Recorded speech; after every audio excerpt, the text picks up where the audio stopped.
but it shouldn't be a surprise. There should be communication. There should be goals. There should be reasons why you're there. You should know what's expected of you at work and produce. And if you produce and you're still cut, at least you can look in the mirror and say, you know what, I did what I could do and move on. So this stuff does happen. You should always think about, I have the dump test.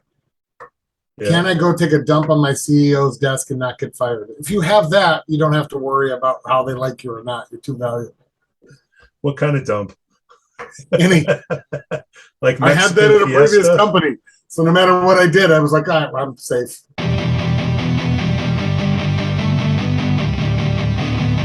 Welcome to SaaS Souls. With a combined 100 or so years of making interesting decisions, Jamie, Justin, and myself, Pete, are dedicated to helping sales leaders or aspiring sales leaders accelerate revenues with our no BS approach to sales leadership strategies and tactics. Please subscribe to our YouTube and Apple Podcasts. Our show is supported by listeners and viewers just like you. We'd like to thank Demand Farm Analytics, Trent S. and Aaron J. for their continued support. DemandFarm.com, unlock key account growth, smart software to bring account planning and relationship intelligence into your CRM, making key account management practice data-driven, predictable, and scalable. Go to DemandFarm.com, ask for Iron Man. Hey, check out Brent Keltner's Revenue Acceleration Playbook Masterclass at Winalytics.com. In 8 weeks, help your sales and go-to-market team start to build the mindset and skills needed to succeed in a new buyer environment. Sign your team up for the masterclass today at Winalytics.com. If you'd like to help us out to improve the quality of our content, go to Patreon.com/SaaSholes. Okay, it's time for shout-outs. Frank Dodds, 1 year, JLL. Alexander Bean, 2 years at Salesforce. Congrats, Joseph, being promoted to SVP of Sales Corporate Agency Partnerships at JobGet. Matt Grover, how you doing, brother? 1 year at Recruitix. Morgan Watt, 18 years at Career Builder. I remember you came out of college and hopped on board. Congrats, that's a long time.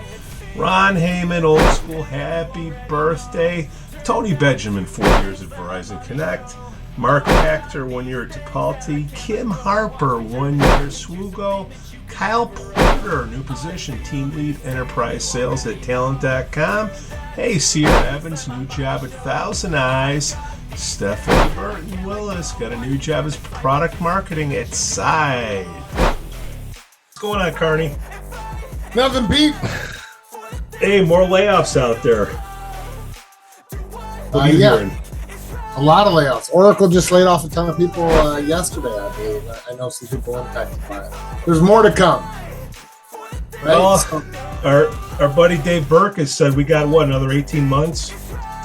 18 months out of the recession, but the layoffs are probably going to occur in the next 6 months, and then any layoffs after the next 6 months is probably the company going out of business if you have to do another round of layoffs. Well, I thought that this could be a good time to go over the basics of what happens during a layoff or a RIF, reduction in force, whatever you want to call it.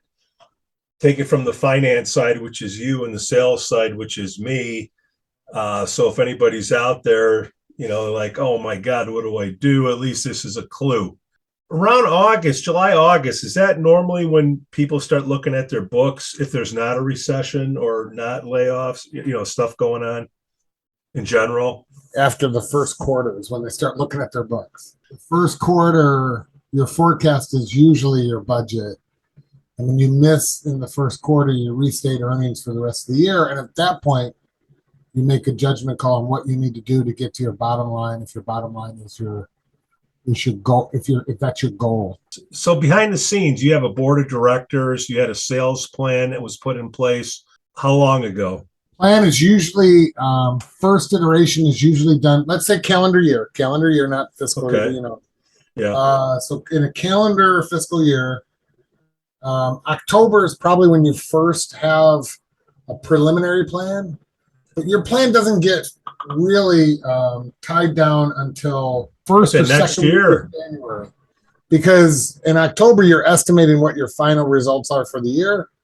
Once you get the final results, which usually takes about a week to make everything settle, and you're tweaking your plan based on the end results because you have growth metrics you have to hit. So if you crush your forecast number, the plan is probably going to go up. If you miss, the plan might go down, or the CEO might step in and say, we'll make up that difference next year anyways. What's going on when you have what's going on at a company when it gets to be February or March and the sales teams don't have their quotas yet? Is that usual, or that's not supposed to happen, or it can happen? It can happen. A lot of times it happens because unknown territories, unknown strategy. Yeah.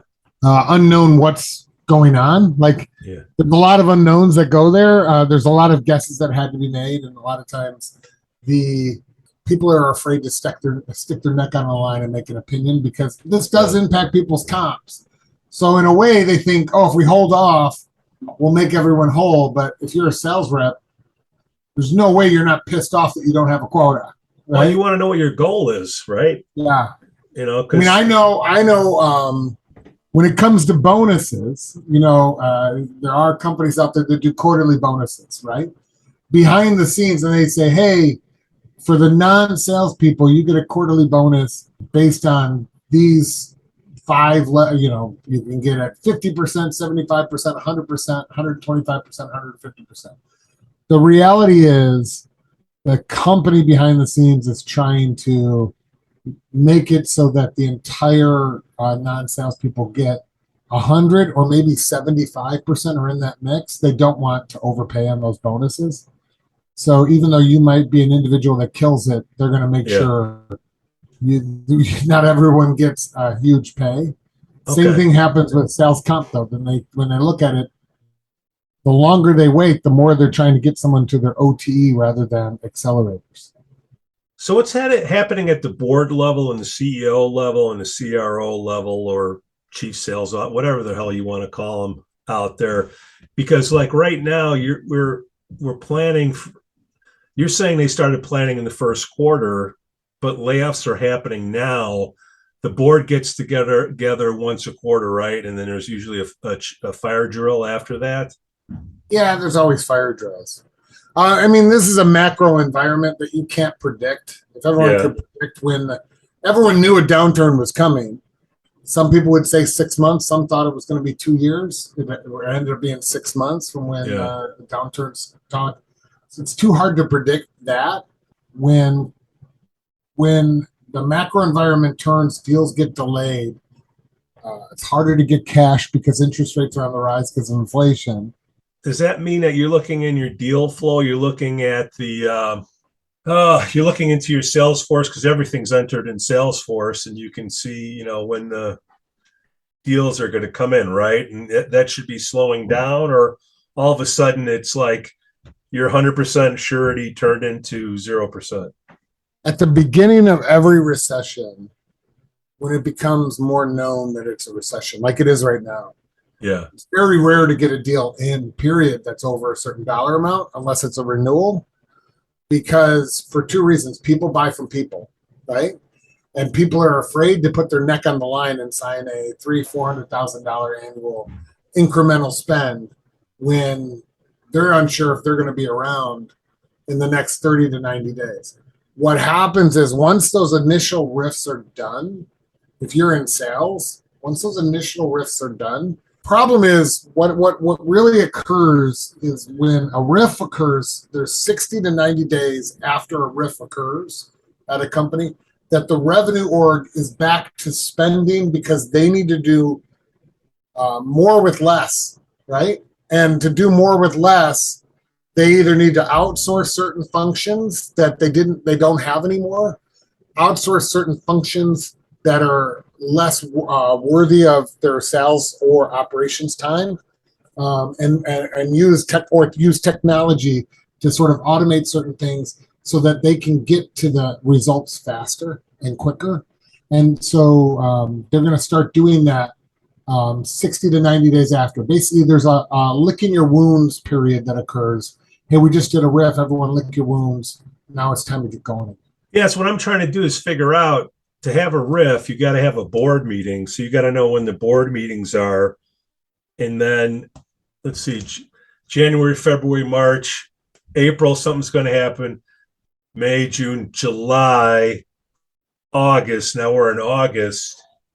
Do you think we're going to see a lot of things happening in August, September? Yeah, there's, from my understanding, there's a lot of firms out there that have what they call go-gets, right? So what a go-get is in a financial world, a go-get is you need to go get me $3 million worth of expenses. So what a finance team initially does is they identify how many people.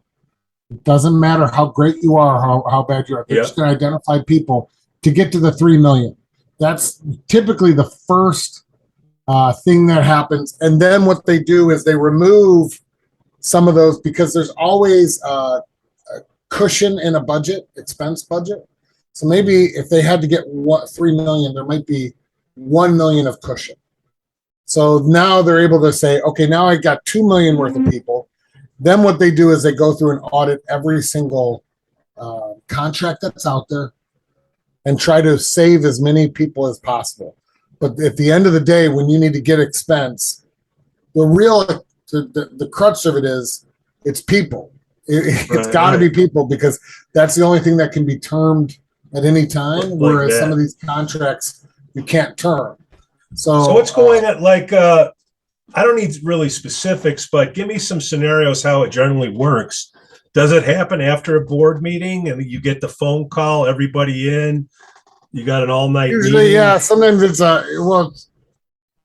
it's usually your finance people and a handful of other people inside the company, and it's very tight-lipped. It has to be. I know it comes off a lot of times as being very cold, right? When you have been there 5 years and you get cut, it's very cold. A lot of that has to do with HR and legal saying you have to read a script. At the end of the day, no one wants to make these cuts. They're making those cuts. That's where it's like a business is geared to make a business. So what happens is usually the finance people are involved, then they're going through it, and things can change up until a day before the riff. There might be certain people in play that they're trying to save and the executives are trying to save. There are also other legal things, depending on what state you are.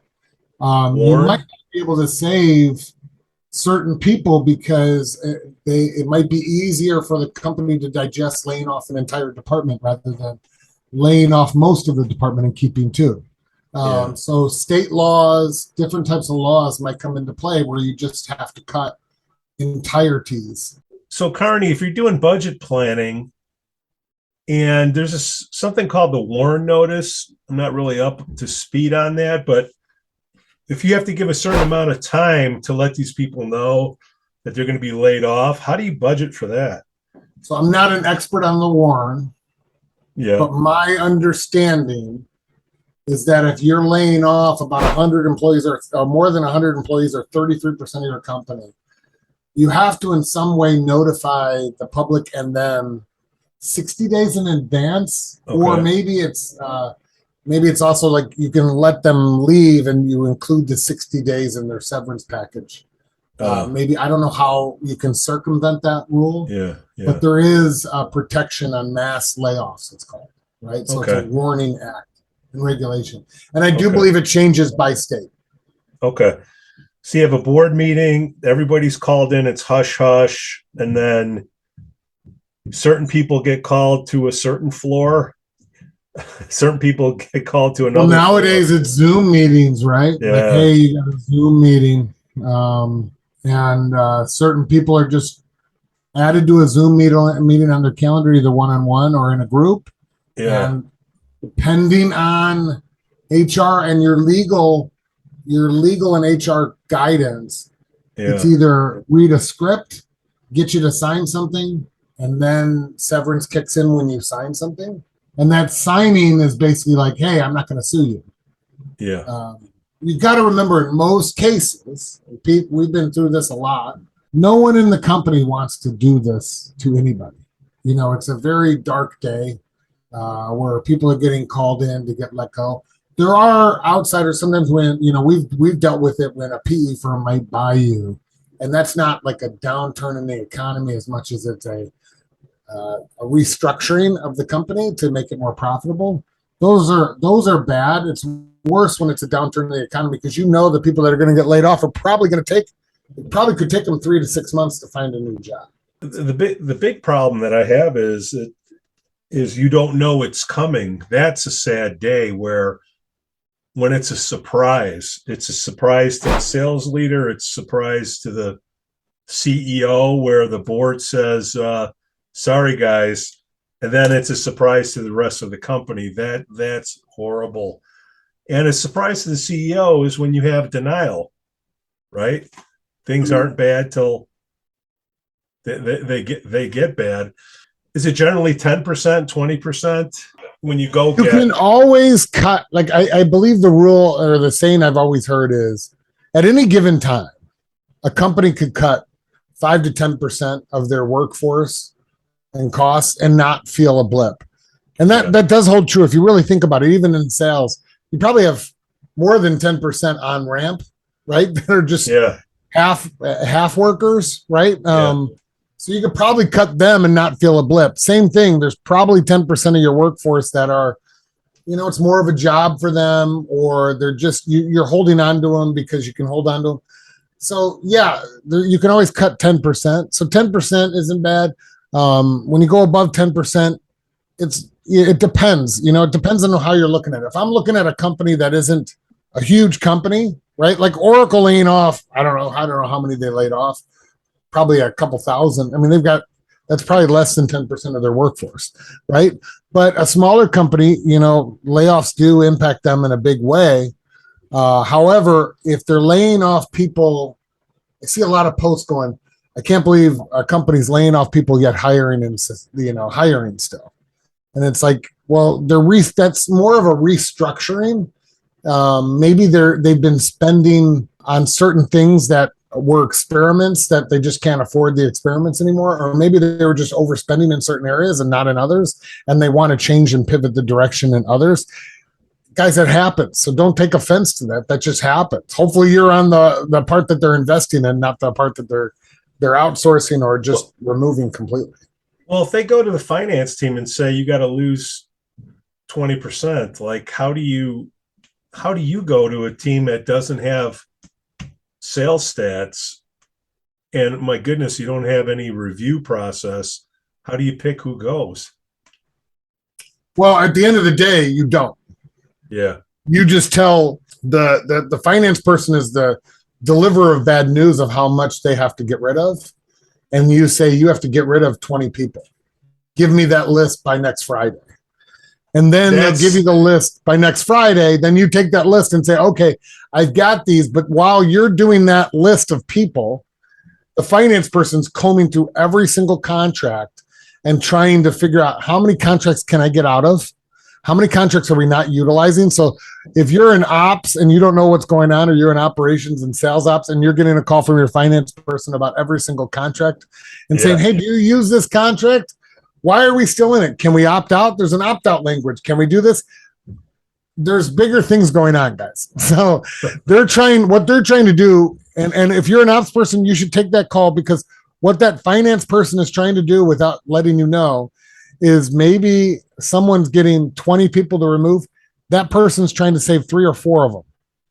He or she is trying to go through all these contracts and try to remove as much expense. So when that leader says, here's the 20, he or she can go back and say, guess what? I just saved you 4 or 5. I know during the pandemic, we had to, at the company I was at, we had to, right away, mid-April, we decided to make a big cut.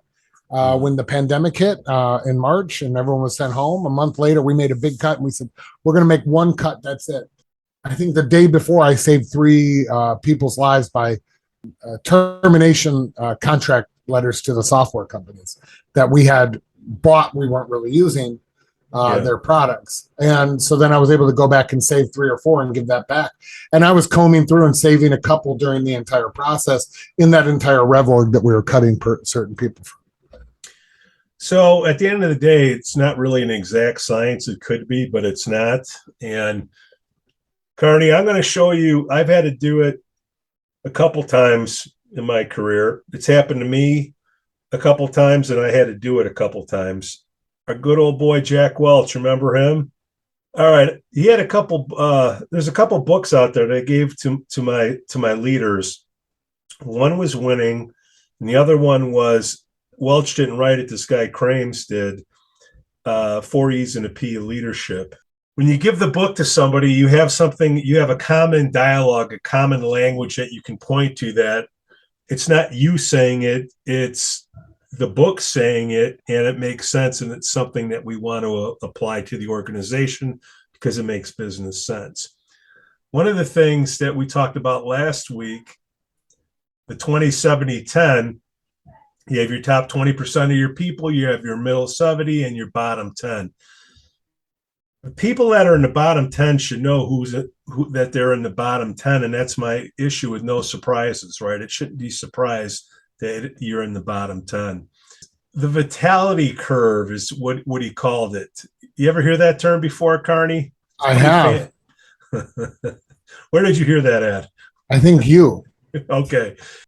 Everybody should have a reason why they're doing the job. If you don't have a good enough reason why you're doing the job, whether you're a leader or a contributor, whether you're doing great or not, you shouldn't be at the company because you don't know why you're there.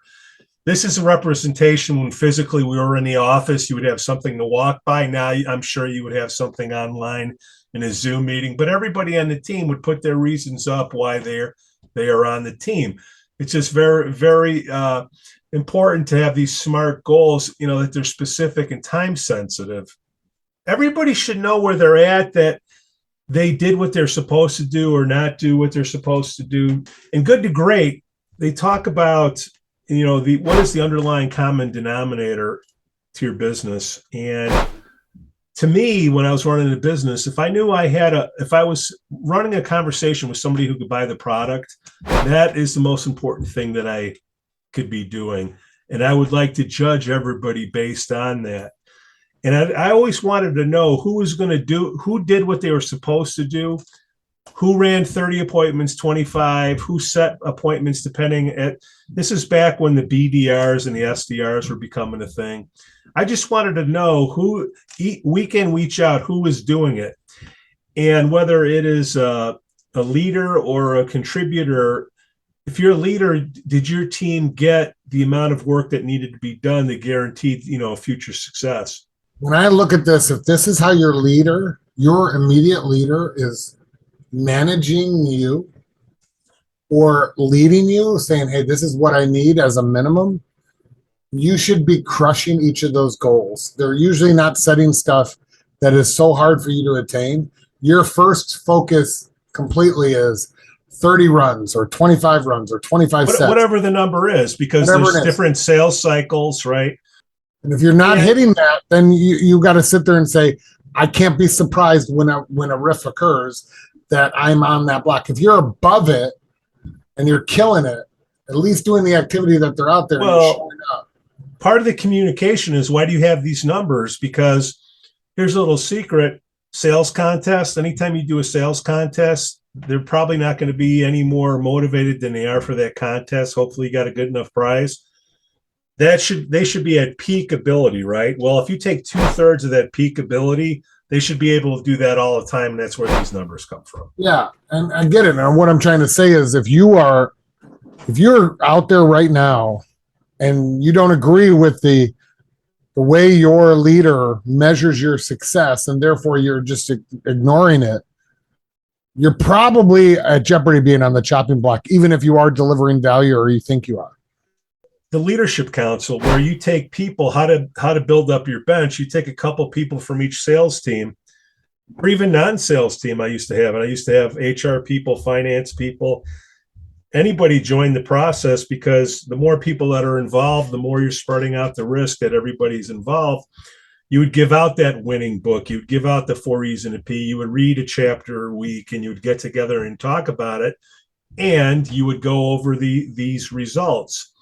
So it wouldn't be surprised that, oh, wow, that team didn't do it. Which leader should go? Well, when people leave a company, they leave because of the manager. You've heard that one. Yeah. Well, each month, first break all the rules. The Gallup publication, they had a Q12 survey, and you ask these 12 questions each month, and the leader would get a score, and the leader would the vice president will talk to the director to the manager, and you could see a roll up.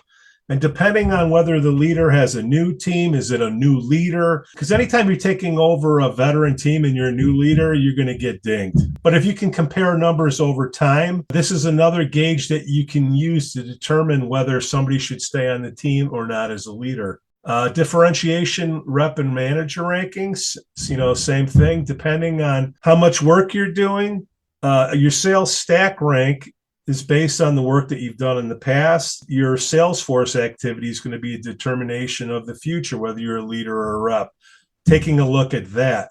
That was always a strong thing to look at. Whatever is going to determine success to your business, you want to reward what's going to help you get forward. And this is the beautiful thing right here. You have a nice X and Y matrix. All the people on the upper right, these are the people that are working hard and they are producing results. The size of the bubble is whatever, if you want to call it revenue, if you want to call it net bookings, whatever it is, the bigger the bubble, the better. The people in the top right, these people, hey, they're working hard, they're producing results. I'm going to keep those people. Bottom left, no work, no results. That could be your PIP, that could be your bottom 10%. But do you notice the big bubbles here? These could be reps that either they have too many renewals or they have too much opportunity. Whatever it is, they've been around a long time. You may want to have a little motivation session with them. The people in the top left, okay, these are generally your newer people you have veterans that are really good at making a lot of phone calls, but they don't have the skill to close any business.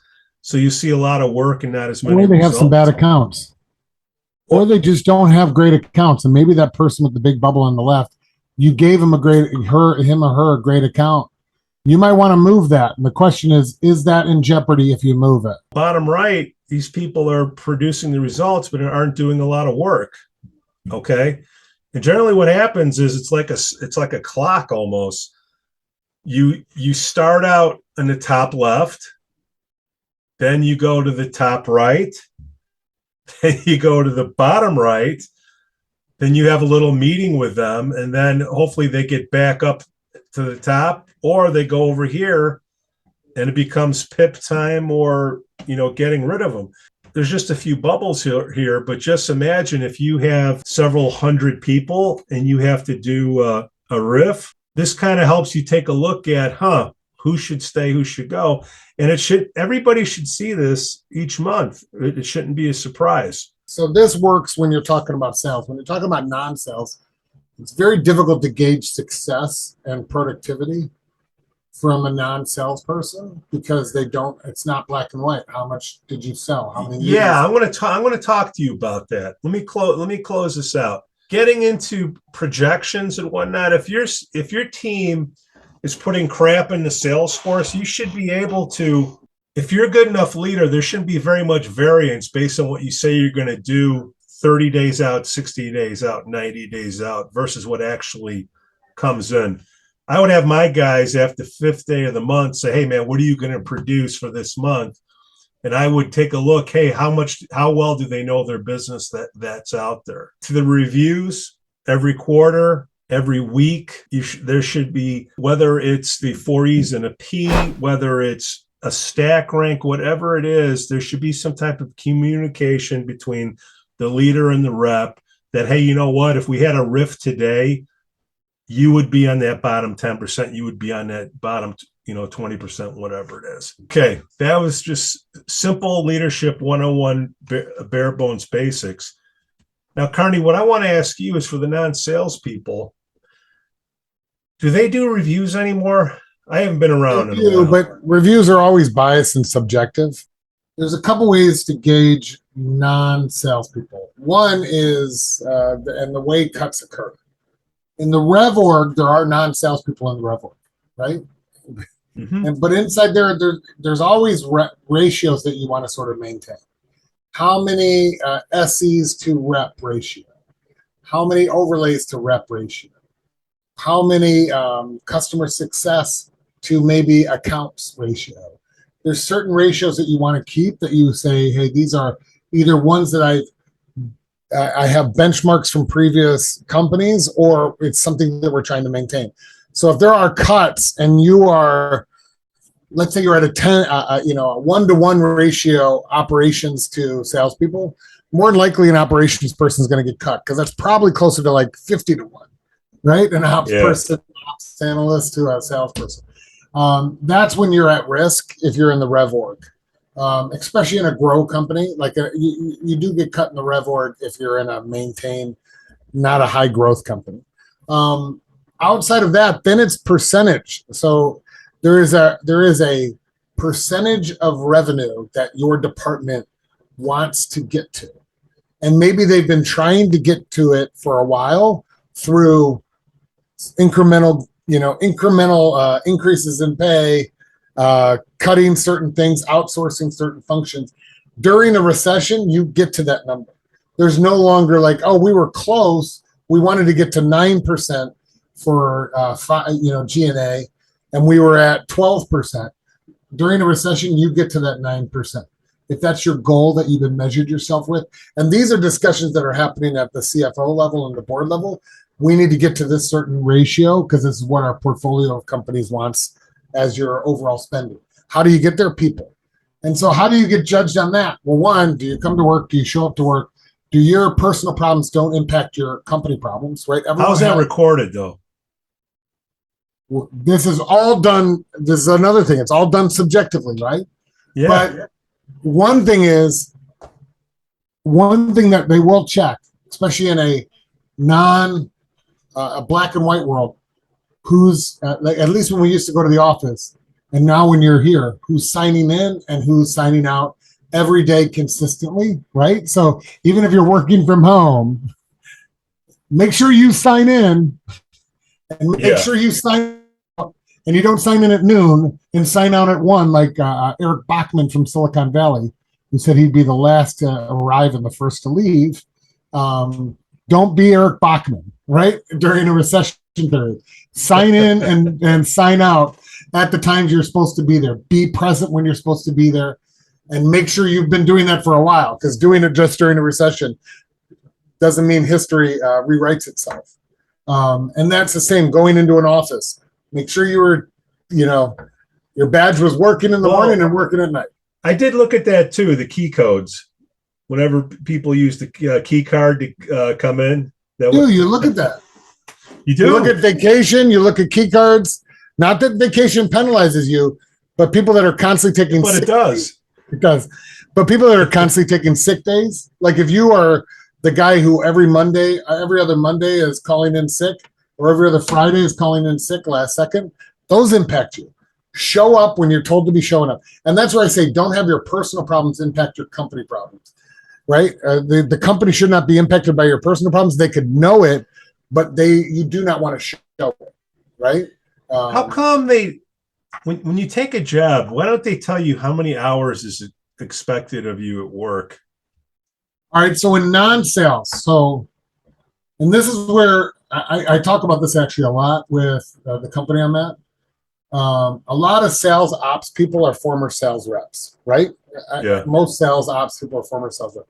That is a pure operations role, but what it ends up becoming is an ad hoc role. And the reason being is those sales reps, though they might be great at Excel for the sales department, they're kind of like the tallest midget when it comes to Excel skills to an operator. Why do I say that? Because when you get brought in as an operations role, the only way, like a finance person, the only way you can get promoted is do more with less, right? That theme comes in. How do I get this done? How do I get all my stuff done so that I can take on more work in my 40 or 50 hour work week, right? Some people do it by working 80 hours a week and they're killing themselves. But the ones that get the work, that's not scalable. So what you do is you have to figure out, how do I operationalize my processes that I'm working in today and remove all the inefficiencies so I can get my work done more efficiently and better so that I can go to my boss and say, I need more work. they're not going to give you more work when you're struggling at getting the work in front of you done. So what happens is you come out of college, you get your first job, you start cutting your teeth on going through this tasks of how do I get all this stuff in front of me done so I can free up more time and get more done. And then that's how you get more with less. So that by the time, if you moved into a sales ops role, you're not going to be an ad hoc specialist because you've already been trained in how to do more with less and how to operationalize everything. Whereas a lot of these sales ops people are thrown into it from sales and they were great at Excel, but they haven't really gone through what everyone else has gone through from the onset of their work job until now. And so I see that a lot in today's world. Well, here on the flip side, if you don't know who should be cut, then how do you know when you need to add people?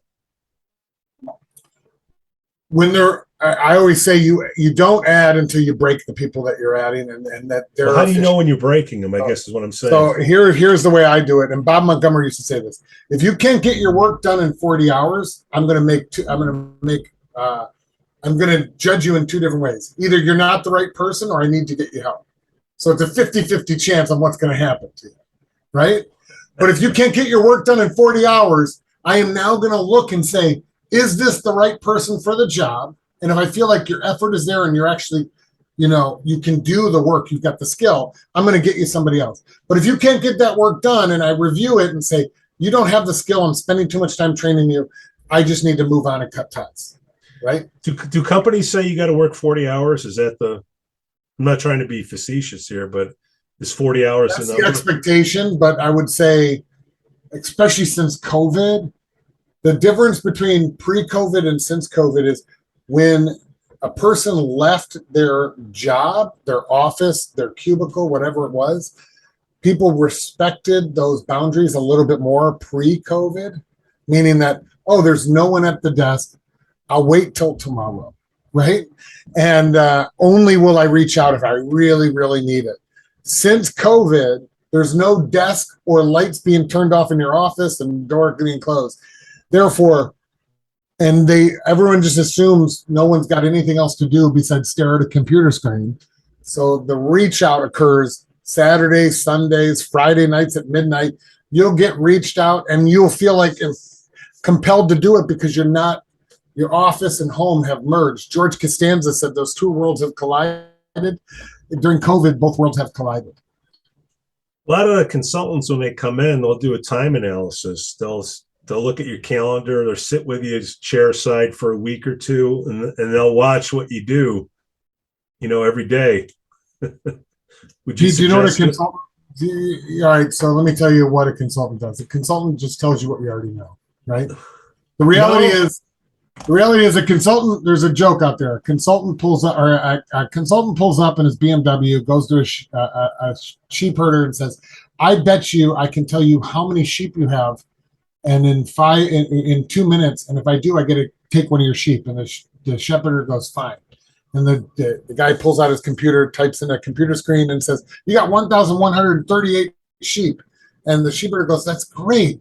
And he goes and grabs an animal, throws it in the back of the car. Before he jumps into his BMW, the sheepherder goes, "I bet you I can tell you what you do for a living. And if I do, I get my animal back." And he goes, "Fine, tell me." He goes, "You're a consultant." "Well, how did you know that?" He goes, "Well, you came here uninvited. You told me something I already knew, and he has to get paid for it. Now can I have my dog back?" We may keep that. But that's what a consultant does. So they're just sitting there. The reason why consultants get brought in is either to validate what you already know, so that it comes from a third party. You can sell that in, upstream, so it's not biased. That's a majority of the reason why you're paying $300,000 for a McKinsey consultant. Yeah. Well, and you can save the $300,000, and let's just say you're lucky you don't have any layoffs right now. You should know how many people you need for the team for the work that's being done, just watching what they're doing, because that's what engineers do when they figure out software, right? They look at a user and they see what they do and they try to adjust the software base, right? It's the same thing. So it's exactly a lot of things that I saw. That's back when, remember chatbots? I don't know if people are still using them, but best thing you can do as a leader is remove an obstacle. And if you can take away a reoccurring event by not having a paid body dealing with it, that's pretty good efficiency. So Yes. recurring questions. How does this, and you can get a quick answer. I think, the chat. Now, the biggest problem I have, I totally agree with you. I think a leader should remove obstacles either by observing processes, not adding to administrative tasks, remove menial administrative tasks as much as possible, automate it through either outsourcing or through technology. And that leader then is freeing up your people's time, right? The biggest problem I have with what you just said, though, is that the leaders that do that proactively, and you're in a big company and you're like, oh, I'm bringing in a chatbot. Oh, I'm investing in this technology to free up time and make my team more efficient. At the end of the day, when it comes down to a recession and a layoff, they don't give you a pass. So no, even though you saved them tons of money, they're going to come back and say, you need to cut 10% of your staff rather than, and that's one point I always have with contention, like, wait, I've operated in a much more efficient manner. I should get rewarded and not have to lay off anybody since I've been able to do it with less. That does happen. Well, that's a catch-22. If in order to be a good leader, you need to have a process in place that doesn't need you. Well, if they don't need you, you're gone. The process stays. But at the same time, I think when you're doing those things, one part that a good leader becomes a great leader is when they communicate out what they're doing and tell that story across the board, that it gets adopted and rewarded across the board. Hey, I've invested in this. Now everyone is doing it, so that it is a level playing field rather than I'm the only one doing it. And then also always drive, like if you're out there, always drive value and control what you can control. You can't control the economy. You can't control some of these decisions. But what you can control is showing up every day, working your tail off, staying in your lane, and getting what you're asked to get done and blowing those numbers out wholeheartedly. If you can remove those reoccurring events that are of lower quality to free up your time to deal with higher level events that can generate more revenue, that's what everybody should be doing. You're still working 40 hours. It's just the hours that you're working on are on higher quality events. That's all.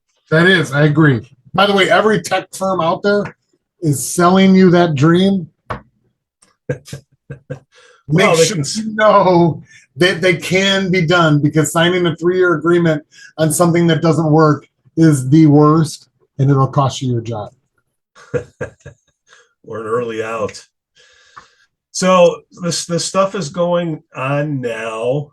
Hopefully the people that are listening to it right now, you haven't gotten that call, but when the board meeting, I guess number one thing is know when the board meeting is each year, right? So let's say 2 to 3 weeks after that board meeting, stay on your toes.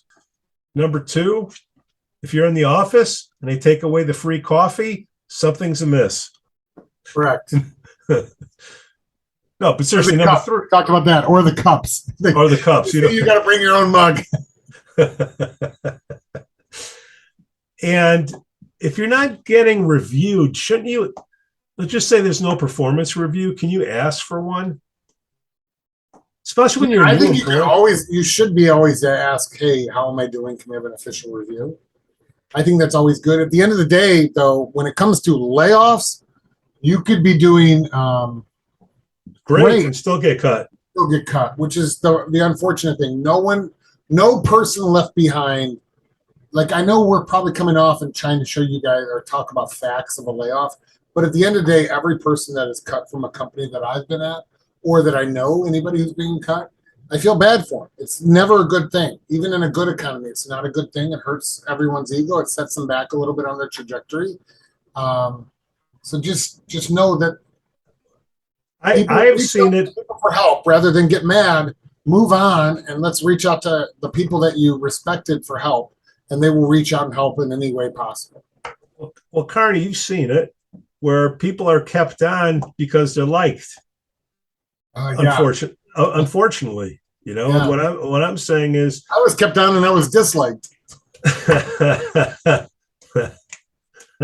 I have no comment. So these budgets, like What do they put in there? What kind of severance do people get generally? A lot of people think if you've been there a long time, you're going to get like this whirlwind Yeah. severance, right? The reality is, at most, you probably get is 13 weeks, no matter what the situation. That's like the industry standard. Obviously, if you're not from the U.S., there's different standards, but in the Stay out of U.S., it's England. usually 13 weeks max, a week per year, or something like that. Probably minimum a month typically, but I don't really know what the minimum is. I just know the max is 13. Well, a good salesperson, you shouldn't be out of the job for long, right? A good salesperson should not, well, yes and no. A good salesperson might stay out of a job for a while because they want to get to the right job and Yeah. they don't want to just take any job. Right. But they But have a list of places they would go. A lot of people freak out is when anxiety is caused from the fear of the unknown. If you don't have a plan, you feel like you're not in control and you wig out. If you have a list of companies that you want to go to next and something happens, and that's your exit plan, your personal exit plan, you tend to do better than it's out of the company can make it a surprise to you, but you shouldn't be surprised on what you're going to do next is my 100%. And always be networking. Always be networking. That could be just as easy as just sending emails, sending LinkedIn messages, saying, hey, what's up? What's going on? We work together there. We're reaching out to random people. I know it's odd for some people, not for me. I just reach out to random people and do coffee or lunch or just have a phone call. Always be networking. You become much and much more valuable when you're pretty well networked, especially in your skill set that you want to be in your career. So, Carney, what do you think is going to happen the rest of the year? We're in August. What are the I think in the next 3 months, there's going to be a lot more layoffs. If you look at the BLS, last time I looked at the BLS, we had five. I imagine right now we probably have about 7 million unemployed. That's still below 5%, which is optimal workforce. But previous recessions, we've gotten as high as 20 to 21 million unemployed. Yeah. And that includes people exiting the workforce. So I'd say about 150 to 153 is our non-farm payroll. We're probably going to get to like 15 million. We're not going to get to that 20 million, only because we've started at historically low unemployment. Plus, in the U.S., we've limited foreign H-1B visas and stuff like that, that we have a talent shortage, and we've been working on retooling our skill sets for a while, that we'll probably get to about 15 million, in my opinion. Home market, there are two reasons why a recession maintains for a very long time. People aren't working, and home values crash. Our home values are going to go down, but they're not going to crash because of the low supply. Yeah. So I don't think there's going to be a huge crash in the market for the home values. And I think people are going to get employed at 15 million. You got to also remember wages have gone up 10%. So even though it's only at 15 million, the spending power is higher. If we can get inflation down here soon, which it seems like inflation's finally leveling off and maybe going down soon, we could rebound quicker than the normal 2-year projection. Carney, what number you use for full employment? 151 to 153. Full employment's 5%. 5%? Okay. Unemployment. But the non-farm payroll is around 150 to 153 million. Okay. So regardless, by the way, if you're ever looking at BLS stats, if you're not looking for a job, if you say, no, I'm not looking, you're not considered employed in the non-farm payroll. Right. So therefore, the non-farm payroll during recessions might go down to 149, but really there's like 2 to 3 million that might be like, I just gave up looking for now, and then they re-enter the workforce when the market's better. All right, Karnak. Good luck to everybody out there. Just do what you can do and network and reach out. Peace out. We'd like to thank you for listening and watching, and a special thank you to our Patreon supporters, Demand Farm, Winalytics, Trent S., and Aaron J. DemandFarm.com. Unlock key account growth, smart software to bring account planning and relationship intelligence into your CRM, making key account management practice data-driven, predictable, and scalable. Go to DemandFarm.com. Ask for Iron Man. Hey, check out Brett Keltner's Revenue Acceleration Playbook Masterclass at Winalytics.com. In 8 weeks, help your sales and go-to-market team start to build the mindset and skills needed to succeed in a new buyer environment. Sign your team up for the Masterclass today at Winalytics.com. If you'd like to help us out, we'll gladly take your support at Patreon.com/SaaSholes. Cue the music. Turn this life into something that you can never